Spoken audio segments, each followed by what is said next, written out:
Ok, halló, ég ætla að segja ykkur frá nokkrum áhrifavöldum.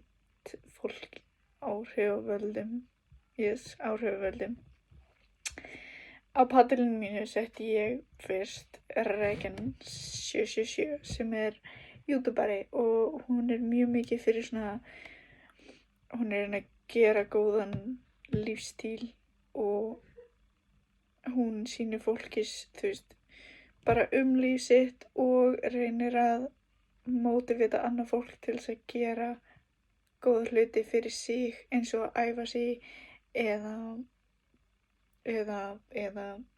gera góðan mat og svoleiðis. Og síðan valdi ég líka Nelly Sejcek. Hún ferðast mjög mikið heiminn með bara vinum sínum og plattformin hennar það og mér finnst mjög gaman að fylgjast með fólki vera að ferðast og sjá hvernig hlutirnir þar á öðrum stöðum og svona. Síðan á TikTok þá eru tvær lesbíur sem búa í Noregi. Ein heitir Julie og hinn heitir Camilla. Þær mest með plattformin sinn af því að þau keyptu sér risastórt hús og að gera það upp og líka bara að gera gott fyrir LGBTQ+ rights og þau voru eignast börn og já, og þær líka bara mjög mikið fyrir svona, þær bara að sýna fólki að það allt í lagi að vera sjálfur. Síðan líka ein sem heitir Rin og hún ferðast líka heiminn. Hún notar mest svona eins og Worldpackers og svona það sem að hún fer á hostel, fær svona díl á hostelum þar sem hún að vinna 2-3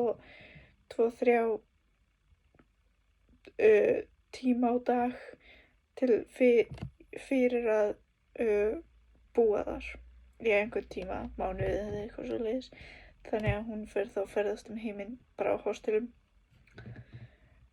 Yes. Og síðan Snapchat, ég ekki mjög mikið að fylgjast með Snapchat en það poppar upp svona vídeó þar sem hefur verið að flétta konur sem heitir The Braid Up. Þannig ég ákvað að setja það upp af því að það eina sem ég svona ýti stundum á og bara chilla að horfa á þetta. Mjög gaman að horfa á svona. Síðan Twitter, ég valdi hann Lewis Hamilton. Hann í formúlunni. Hann keyrir fyrir Benz. Hann var einu sinni mjög hátt uppi þar. Hann mjög frægur og hann notar plattformin sinn fyrir